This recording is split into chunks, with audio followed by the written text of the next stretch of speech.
बिस्मिल्लाहिर्रहमानिर्रहीम, अस्सलाम वालेकुम। नाजरीन, माइकल जैक्सन को जदीद दुनिया का सबसे बड़ा पॉप सिंगर समझा जाता है। माइकल जैक्सन को किंग ऑफ पॉप भी कहा जाता है और उसकी म्यूजिकल एबिलिटीज का जमाना गवाह है। माइकल जैक्सन को डांस की बहुत सारी मूव्स का मोजिद माना जाता है और वो मूव्स आज भी दुनिया भर में आर्टिस्ट परफॉर्म करते हैं। माइकल जैक्सन जब बिल्कुल अपने कैरियर की इंतहा पर था तो अचानक उसकी मौत हो गई।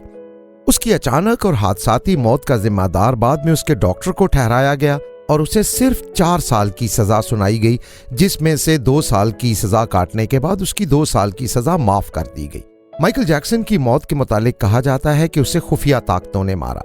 हमारी आज की वीडियो में हम डिस्कस करेंगे कि अगर खुफिया ताकतें उसकी मौत की जिम्मेदार थीं तो उन्होंने माइकल जैक्सन को कत्ल क्यों किया और माइकल जैक्सन के साथ उनकी नाराजगी की वजह क्या थी। माइकल जैक्सन के खिलाफ अचानक जिनसी ज्यादती के केस आने लगे थे, उनकी मुमकिना वजह क्या हो सकती थी। माइकल जैक्सन के बच्चों ने क्यों कहा था कि हमारे बाप को कत्ल कर दिया जाएगा और खुद माइकल जैक्सन ने अपनी मौत से कुछ दिन कबल अपनी डायरी में यह नोट क्यों लिखा कि वो मुझे कत्ल कर देंगे। ये वो कौन थे जिनके मुतालिक माइकल जैक्सन ने यह लिखा था। माइकल जैक्सन की बहन को क्यों लगता था कि उसे कत्ल कर दिया जाएगा। खुफिया ताकतों के साथ उसके क्या इख्तिलाफात थे और उन्होंने डॉक्टर को कैसे इस्तेमाल किया होगा, इन सब पर हम आज की वीडियो में बात करेंगे। इस वीडियो की अहम डिस्कशन चलती रहेगी, लेकिन आप सबसे पहले वीडियो को लाइक करें, हकीकत टीवी के बैकअप चैनल हकीकत टीवी 2.0 को सब्सक्राइब कर लें और बेल आइकन पर जरूर क्लिक करें। माइकल जैक्सन की ब्रॉटअप एक म्यूजिकल एनवायरनमेंट में हुई थी। म्यूजिक से उसका वास्ता 6 साल की उम्र में ही शुरू हो चुका था और डांस मूव्स के मामले में उसका बाप उस पर खासी मेहनत करता था। 70 की दिहाई की इब्तिदा में वो एक सोलो परफॉर्मर के तौर पर अपने करियर की शुरुआत कर रहा था और सिर्फ 10 साल के अरसे में वो पॉप सिंगिंग का बादशाह बन चुका था। इतने कम अरसे में माइकल जैक्सन की शोहरत और करियर की बुलंदी के पीछे भी कुछ ताकतें थीं। ये वही ताकतें हैं जो तय करती हैं कि म्यूजिक और फिल्म इंडस्ट्री में किसको ऊपर लाना है और किसे गिराना है, और इंटरनेशनल म्यूजिक इंडस्ट्री के पीछे असल कंट्रोल इन्हीं ताकतों का है। इन खुफिया ताकतों को कुछ लोग एलीट कहते हैं। नाम आप कुछ भी रख लें, मगर इंटरनेशनल म्यूजिक इंडस्ट्री और म्यूजिक मार्केट को कंट्रोल यही ताकतें करती हैं। इन ताकतों का तरीकाकार ये कभी भी नहीं रहा कि यूं ही किसी को उठाकर सुपरस्टार बना दें। इसकी बजाय ये हमेशा उसी को सपोर्ट करती हैं जिसमें टैलेंट मौजूद हो और जो डिलीवर करने की सलाहियत भी रखता हो। माइकल जैक्सन के अंदर इन ताकतों को यही टैलेंट दिखाई दिया था और माइकल जैक्सन ने भी इन ताकतों के सामने अपना आप साबित करके दिखाया, क्योंकि माइकल जैक्सन ने म्यूजिक और स्टेज परफॉर्मेंस के जरिए उन लोगों को ना सिर्फ अरबों रुपए का बिजनेस दिया था, बल्कि उसने म्यूजिक बिजनेस और म्यूजिक इंडस्ट्री दोनों ही के ट्रेंड्स को बदल के रख दिया था। माइकल जैक्सन के मुतालिक उन ताकतों को गुमान भी नहीं था कि वो अपने टैलेंट और परफॉर्मेंस की वजह से आगे चलकर इतना ताकतवर हो जाएगा कि उल्टा उन्हीं के लिए खतरा बन जाएगा। असल कसूर माइकल जैक्सन का ये था कि वो म्यूजिक और अपने टैलेंट के जरिए इतना ताकतवर हो गया था कि अब वो म्यूजिक इंडस्ट्री की ताकत खुद बन चुका था। वो बिजनेस ऑफ म्यूजिक की असल ताकत भी अपने हाथों में ले चुका था। जबकि माइकल जैक्सन के पीछे जो खुफिया ताकतें थीं, उन्हें बिजनेस अपने हाथों से निकलता दिखाई दे रहा था। माइकल जैक्सन की असल ताकत का अंदाजा उन खुफिया ताकतों को तब हुआ जब 1984 में माइकल जैक्सन एटीवी के पब्लिशिंग कैटलॉग के राइट्स खरीद चुका था। माइकल जैक्सन के उस्तादों में से एक पॉल मैकार्टनी थे। उन्होंने माइकल जैक्सन को समझाया था कि गाना गाकर उसके राइट्स बेच देने से ज्यादा बेहतर यह है कि गाने की ओनरशिप अपने पास रखी जाए। माइकल जैक्सन ने ना सिर्फ राइट्स अपने पास रखने शुरू कर दिए, बल्कि गानों को ऑन एयर करने वाला और इंडस्ट्रीज में म्यूजिक के मामलात को देखने वाला सेटअप भी एक हद तक खरीद लिया। वो एक डोमिनेटिंग पर्सनैलिटी था और वो किसी की मातहती में रहकर काम करने का आदी नहीं था। सो उसने अपने तौर पर म्यूजिक इंडस्ट्री के उस सारे सेटअप को खरीद लिया जिसकी उसे जरूरत थी। माइकल जैक्सन के स्टेप के जरिए खुफिया ताकतों को उसकी बढ़ती हुई कुव्वत का अंदाजा हो गया तो उन्होंने माइकल जैक्सन की कुर्बानी देने का फैसला कर लिया।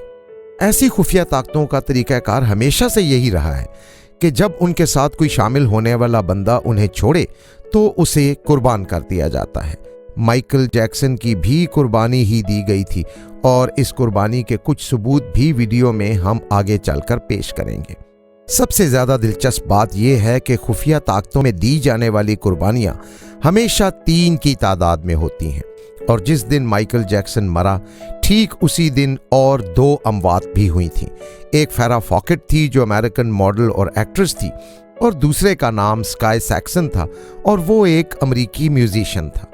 बाद में माइकल जैक्सन की बहन लेटविया जैक्सन ने भी कहा था कि दरअसल माइकल जैक्सन को कत्ल किया गया था और डॉक्टर कोनार्ड सिर्फ एक मोहरा था, असल ताकतें कोई और थी।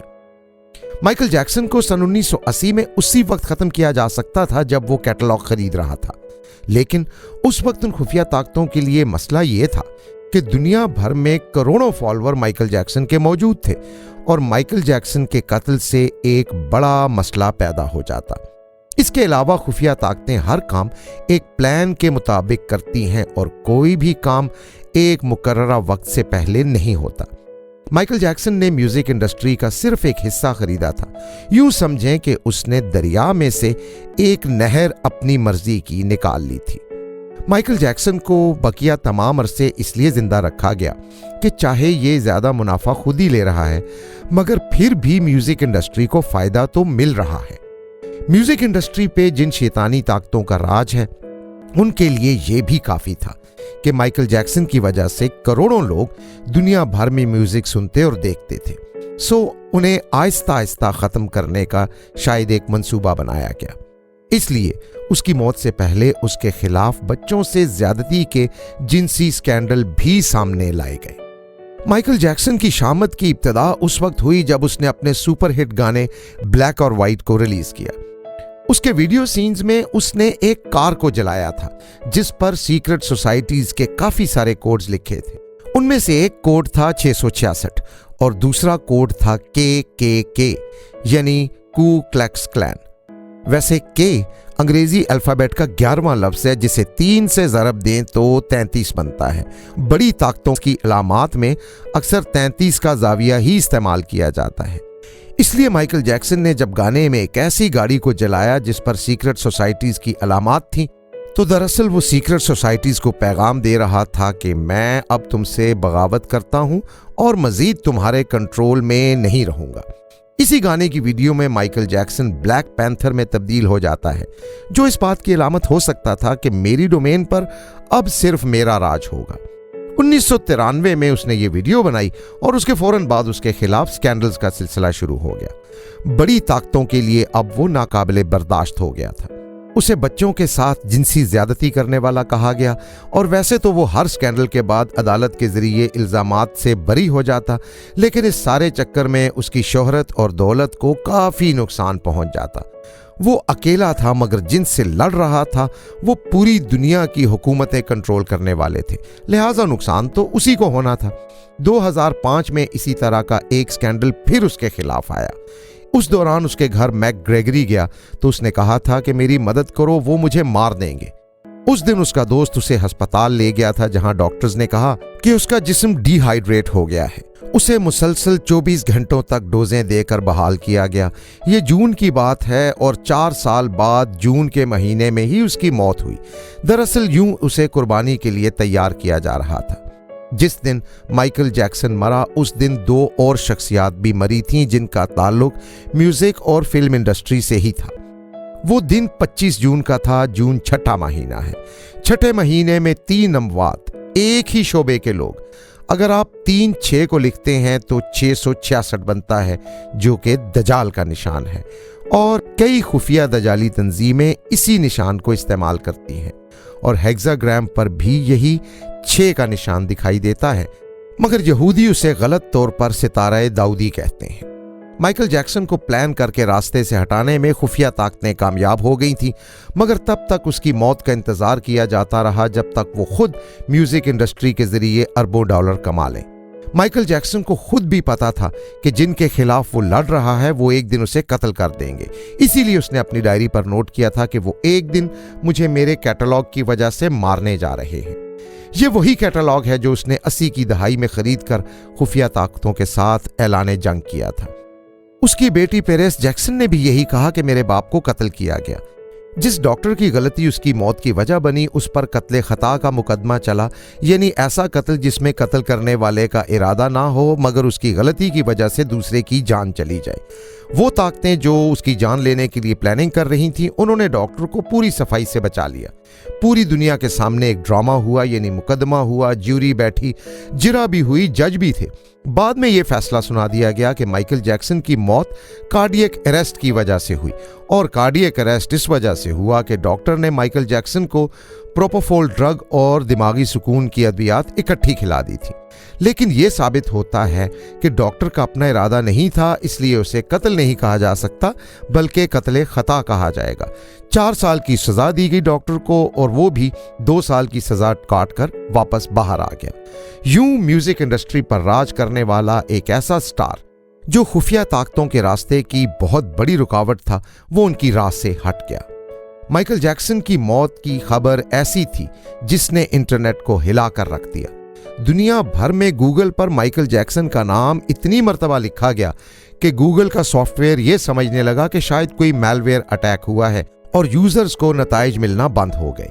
Twitter, Los Angeles times, Wikipedia, AOL, messengers सब क्रैश कर रहे थे क्योंकि माइकल जैक्सन को सर्च ही इतना ज्यादा किया जा रहा था। अमेरिका में माइकल जैक्सन की मौत की खबर आने के बाद तकरीबन हर 5वां आदमी अपने मोबाइल की स्क्रीन पर झुका हुआ दिखाई देता था कि किसी न किसी तरह से माइकल जैक्सन की मौत के मुतालिक ज्यादा से ज्यादा जान सके।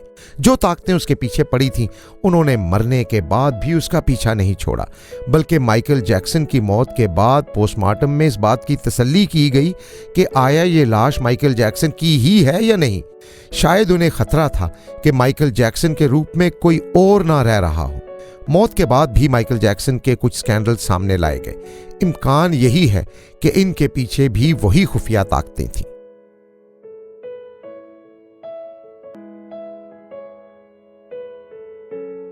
हकीकत टीवी के बैकअप चैनल हकीकत टीवी 2.0 को सब्सक्राइब करना मत भूलिए। वीडियो को लाइक करें, शेयर करें और कमेंट सेक्शन में अपनी राय का इजहार जरूर करें।